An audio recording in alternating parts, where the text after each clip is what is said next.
Sean Salisbury here for Open Sports. Let's take a look at the guys a week before or so the game, 8 days before the Super Bowl game. They may have a chance at being some unsung heroes. As I said live a couple days ago, you're going to find somebody who's a GOAT in this game. You're going to find somebody who rears up and becomes a star in this game somehow, whether it's a play, a block, something where this person's going to get talked about. Both will be there, and let's not forget, as I say, the choke factor will be very, very prevalent in the football game. We'll see who can overcome that. But here's some guys and some situations and some parts of a team that I thought would be a possibility of being the unsung hero for some. Let's start with Arizona. I'm going to start with their defensive coordinator, Clancy Pendergast.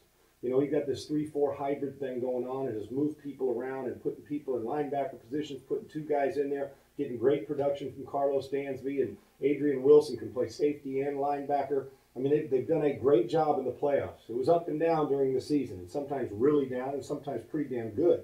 But when we got to the playoffs, they've done nothing but stop the other team's stars. And if they can continue to do that, and Clancy Pendergast, it's a big game. It's Super Bowl for him as a defensive coordinator. He's got an opportunity to assert himself as one of those next hot guys if he can come up with a Steve Spagnuolo-type plan that he did against the Giants did against the Patriots. So keep an eye on Clancy Pendergast and his aggressiveness and the things he does to try and confuse a decent, not great, not good, a decent Pittsburgh Steelers offensive line. Anxious to see how Clancy does that. Could be one of those side heroes you're looking for. Tim Hightower, another one. We've heard Edgerrin James has jumped back into the mix now here in the postseason. Has been pretty good. So if you're Pittsburgh, you're thinking, let's contain a little bit of what Edge does. It's Pittsburgh. Pittsburgh knows Arizona's got to throw the ball to win. I know it, you know it, everybody knows it, God and the world know it. And if the rest of the world doesn't know it, something's wrong. Arizona can't win by throwing 17 times and going 20 out of 55. Not going to win. They're going to have to be efficient and throw it and be successful, make big plays. They don't make a lot in the run game, but they've had enough run game in this playoff run to make it go with Edgerrin James. So here's what I'm thinking.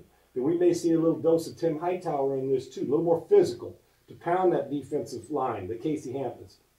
That if Arizona is able to work it into the red zone a little bit and have to suck it up and toughen up, don't be surprised if we see Hightower getting himself a couple touchdowns inside there. So my eyes are on him and Hightower and getting him in the mix a little bit more on this so they can get a pounded, put it in there, be tough, get physical type guy while you mix Edgerrin James around the edges. And then finally for St. Louis, it's St. Louis. Gosh, I still want to call them the St. Louis Cardinals. It's the Arizona Cardinals.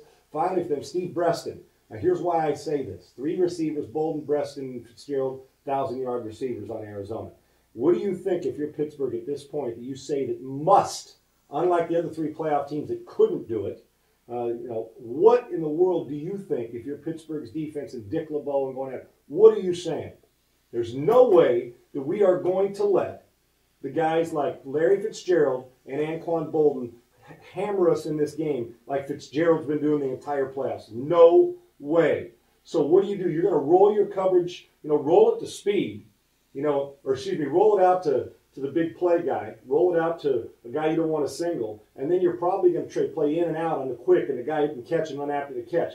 But which one are you going to pick in this one? Bolden, or are you going to pick Fitzgerald? Because neither one of them are blinding speed, but Anquan Bolden can run, Larry Fitzgerald's sneaky speed, and they're both extremely physical. So if you're going to pick and double, it's tough to roll coverage to one, then Steve Breaston, the third receiver, is going to draw a safety or a third corner. And most teams don't have 3 and 4 good corners. Their first 2, the third one's decent.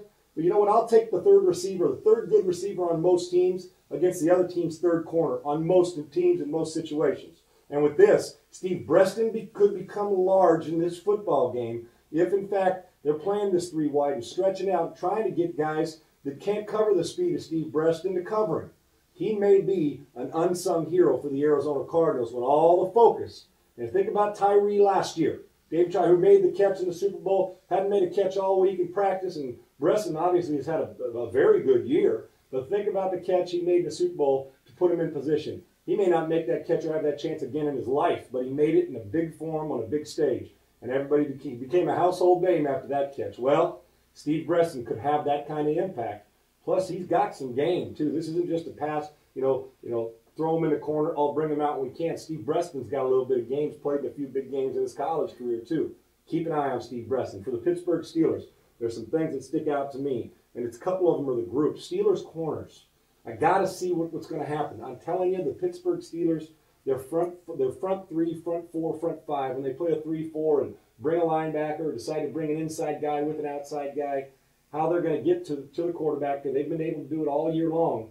But if you leave your corners out there playing man, and you get if you put a lot of regular straight up blitz, free safety in the middle or 4 across man, if that's not Pittsburgh's MO, they're a zone blitz team, so they blitz, but they keep people in zone to protect the big play, to guard against the big play.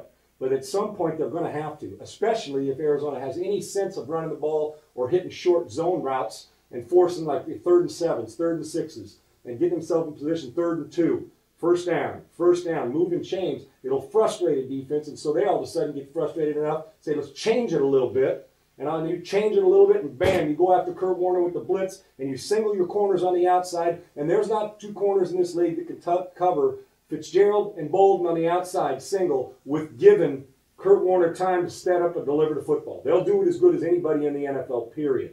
So look for the Pittsburgh Steelers corners, 2 deep, the 2 starters, and then the 3rd and 4th deep corner. They're going to be tested against a very, very good passing game. How about the Steelers kicking game? Both kicking games, guys are going to have to be unsung heroes. So I don't need to get into all of it. Just understand now, in games like this, when you got an offense that can score but isn't going to score the 30 they're used to scoring, and you got a Pittsburgh Steelers offense whose defense is used to scoring and used to holding people from scoring, and an offense in Pittsburgh that can be explosive but wouldn't be what you'd call the most explosive, it comes down to field goal kicking. Don't be surprised if these field goal kickers walk off this field with 3 or 4 in their pocket and are able to win. Because while Pittsburgh's defense is great and Arizona's offense, I still lean, folks, towards the under, whatever it is in this game, because the Pittsburgh Steelers are in it. And finally, in games like this, I love Heath Miller. I love tight ends. I love Antonio Gateses. I love the Tony Gonzalez's. I like Jason Witten's. Big games when there's a lot of nerves and a lot of pressure, and quarterbacks, doesn't matter who it is, drop back and throw the football, even if you've been in 2 or 3 Super Bowls or 1 Super Bowl like Ben going into his second. There's a comfort zone. Ask Aikman about Jay Novacek. You can find it. There's a comfort zone looking for that tight end. Do not be shocked if Heath Miller's that guy. Number one, we don't know how healthy Hines Ward is going to be. Even if he plays, will he be fully healthy? And I know Hines, he'll bust his butt and play his heart out. But if he's not fully healthy, Heath Miller's got to step this game to the next level in a Super Bowl, and he can. He's capable of it. He catches the ball, can run. This is a good football player. So be alert for the tight end, Heath Miller, in this game, for Ben to lean on him. Because let's go back to last Super Bowl. Ben Roethlisberger was 9 out of 23 with 2 interceptions. 9 out of 23 with 2 interceptions.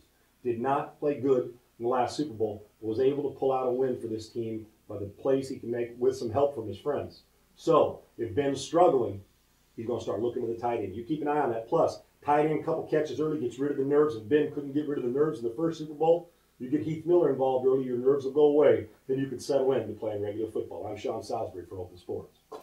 Think you can complete the drive? Play today and get an automatic entry to win daily prizes, 2 tickets to the big game, and a brand new car. Start your drive today at opensports.com.